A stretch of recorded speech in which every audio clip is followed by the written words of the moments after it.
Amen.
Hallelujah.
capiti, se kujifunza kujikabidhi kwa Mwenyezi Mungu kwa njia ambayo yeye anapenda.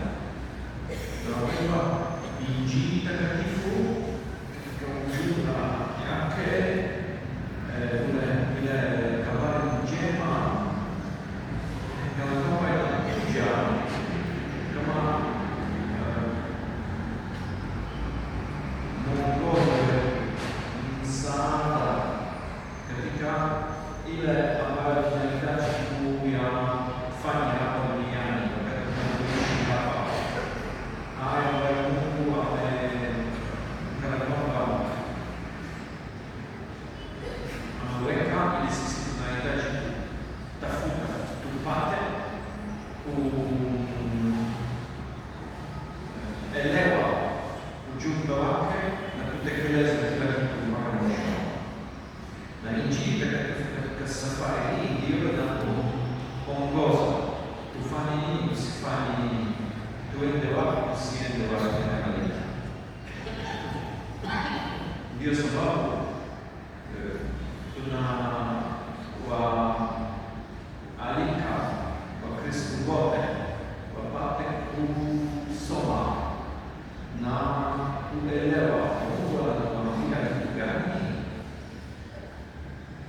Na tukifanya hivyo kwa miaka na miaka na miaka, baada ya hizo miaka tunaanza kupata picha kama kwa mchoro ambapo Mungu siye tena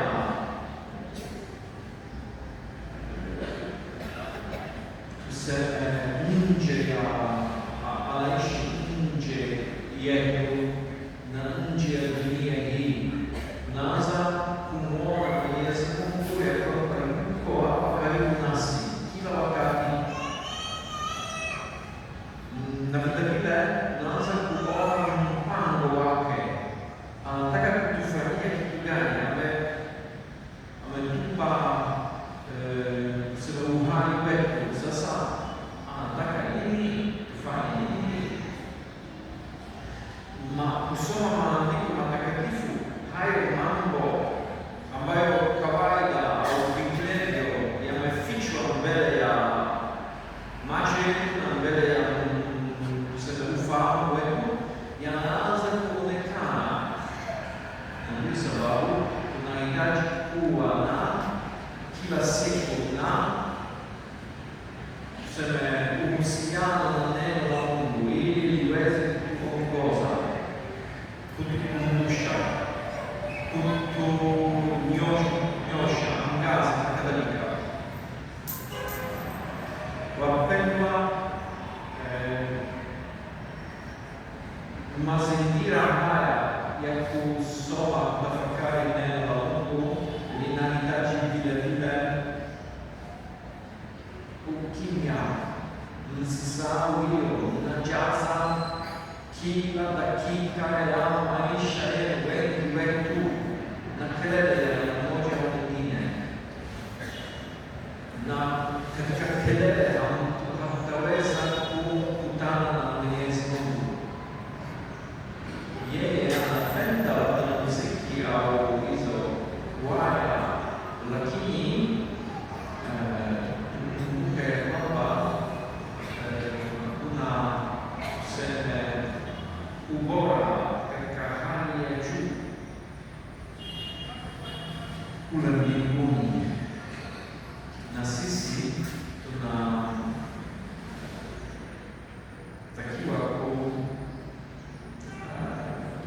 kujifunza kutoka kwao ambao wanasimama mbele ya Mwenyezi Mungu wanamsifu kila wakati. Kazi yetu sio kutengeneza kelele wakati wa ibada zetu, kwa mfano, au nyumbani au popote pale ulipo. Sio kutengeneza na kuzidi kelele ili usiweze kuingia katika kwenda, usiweze kusikia sauti ya Mungu, usiweze kuwa na mawazo yanayotoka kwa Roho Mtakatifu, wala chochote kile ambacho kina mizizi yake ndani ya Mwenyezi Mungu.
ya Suleiman. Kuna mambo mengine mengi katika maisha yetu, hatujui wapi kuanza wapi, kumwomba Mungu kivipi au kumshukuru kwa maneno gani. Kimya, Roho Mtakatifu mwenyewe atapeleka unachosikia moyoni mwako, moyoni mwako, kana kwamba ataiweka katika lugha ambayo Mwenyezi Mungu ataipenda. Lakini kama hakuna nafasi hiyo, kama Roho Mtakatifu hapewi nafasi hiyo kabisa, je, atawezaje kutuombea, kupeleka maombi yetu mbele ya Mwenyezi Mungu, ndani ya Mungu mwenyewe kivipi? Kama mtu daima anajua kila kitu kweli? Ndivyo yalivyo kwa sisi, tunaweza kudai ujuzi juu ya mambo yote, kwa vile kawaida pale mambo hatujui hivyo.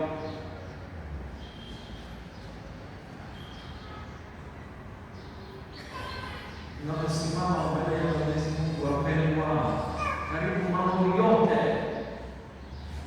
maana hatuyaelewi.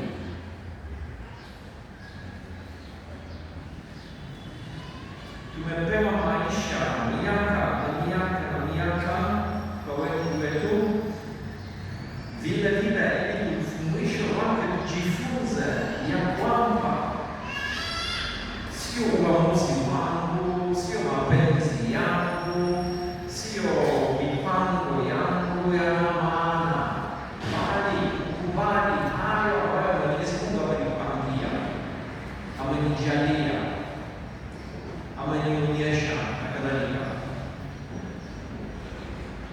Tuendelee kujifunza wapendwa, kupiga hatua katika tuseme swala nzima au zoezi nzima ya kujiweka chini ya mamlaka ya Mwenyezi Mungu, kwa sababu tufikapo katika Injili takatifu tutaona ya kwamba vinginevyo tutakufa kabisa. Mwenyezi Mungu amepanda mazuri tu. Naomba nitoe mfano, labda kwenu hapa kwa neema ya Mwenyezi Mungu, sio tuseme haipo, labda mtaani huko ni walevi wako kiasi, lakini vinginevyo tukusikii sana kusema hayo maneno ambayo katika lugha nyingine ziko nyingi, lakini asilimia kubwa zinatokana na sehemu mbalimbali ya mwili wa binadamu na zinatumika kama kutukana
lakini Mwenyezi Mungu amefanya hivyo ili sisi tutambue maovu haya, tujiweke chini ya mamlaka yake, kana kwamba tumvae neema, tuivae neema ya Mwenyezi Mungu na tuendelee kuishi katikati ya maovu hayo na kumruhusu Mwenyezi Mungu mwenyewe apende, kama ni mapenzi yake, kuondoa hayo yaliyo maovu miongoni mwetu, hasa kutoka kwa ndani mwetu. Ndio sababu wapendwa, ujuzi wa Mwenyezi Mungu, ujuzi jinsi Mungu alivyokusudia mambo yote, jinsi alivyotuumba, alivyoweka mipango yake, ni muhimu sana kuyajua, ili tunapoanza kuelewa kuonaona katika dunia hii, tusiyachanganye mambo. Maovu tuchukue kama mazuri na mazuri kama maovu na kadhalika. Wangapi kwa mfano wanaanza maisha yao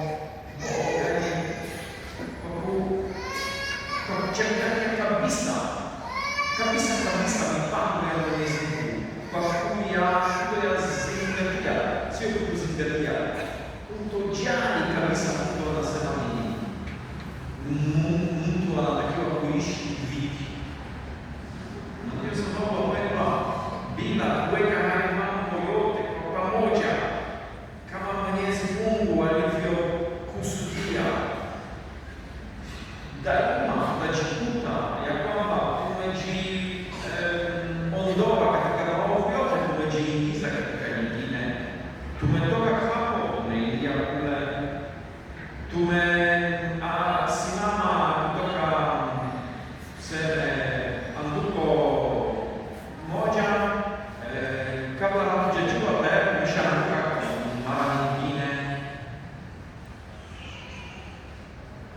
Lakini wapendwa, katika hayo yote, hata kama tunaanguka mara moja hapa na pale, tunahitaji kutunza ndani ya mioyo yetu ule ujuzi, ufahamu wa Mwenyezi Mungu, kwanza jinsi yeye alivyo kweli kweli, na baadaye hayo yote yanayotoka kwake mema yake, ili tusiyachanganye hayo mambo, kwa sababu hayawezi kuchanganywa mbele ya Mwenyezi Mungu. Ndiyo sababu yanaachwa mpaka mwisho yote. Sisi tunahitaji kutambua katika mambo haya yote ya dunia hii, mapenzi ya Mwenyezi Mungu kwangu ni ipi, ananiambia kitu gani, na kuyachagua na kuyaishi, kuyatekeleza haya ambayo tunajua kwamba yanatoka kwa Mwenyezi Mungu. Na turudi sasa kutoka pale ambapo tulipoanza. Kelele, je, ni kiumbe cha Mwenyezi Mungu?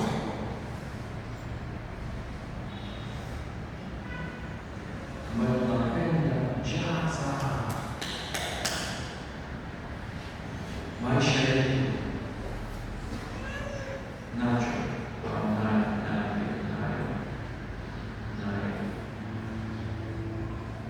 na kwa njia hiyo tunasema tunaangalia mambo mengine vile vile. Kwa njia hiyo yanatoka wapi? Ninapogombana kila wakati, ninapoona kosa ndani ya mume na mke wangu kila wakati, je, hiyo inatoka wapi? Ndiye Mwenyezi Mungu amenijalia roho hiyo. Na labda kama utaona ya kwamba haiwezi kutoka kwa Mwenyezi Mungu, sasa mimi vile vile sitaki kuishi katika mwongozo wa roho hiyo. Kama unaona matunda mabovu, mabaya, mambo ya vurugika katika familia yako,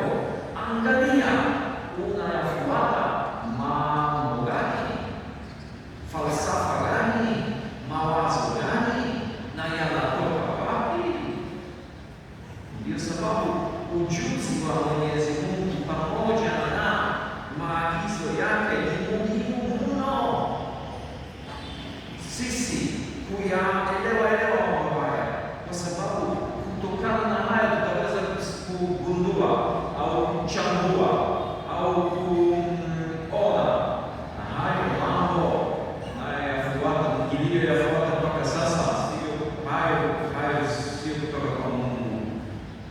Lazima hii yaondoe katika maisha yake, vurugu, ugomvi, yaani tangu lini?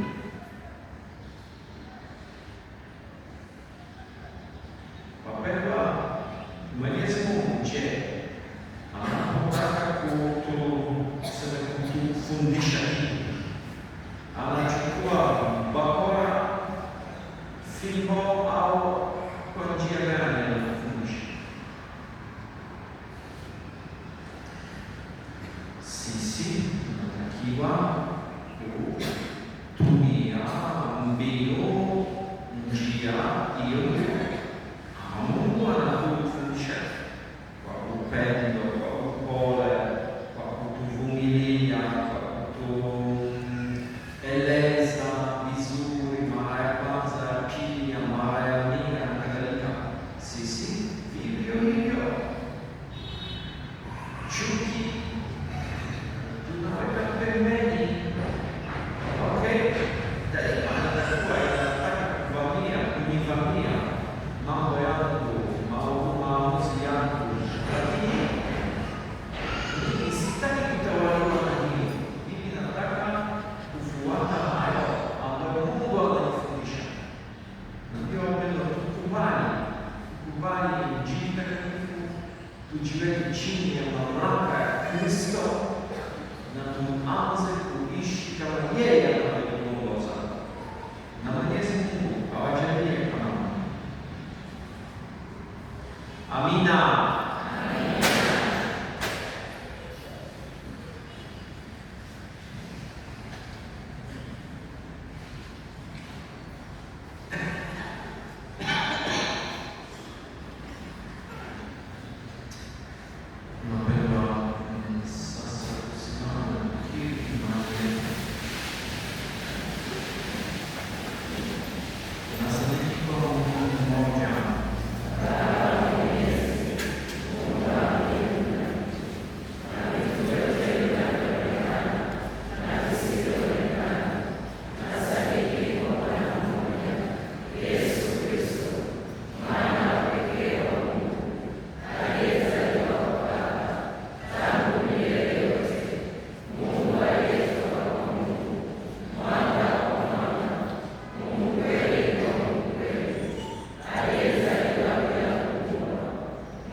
Bwana Yesu, kwa mfano wa magugu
utukumbushe kwamba upole wetu unasaidia zaidi kuliko lawama katika kuamrisha katika njia njema. Bwana,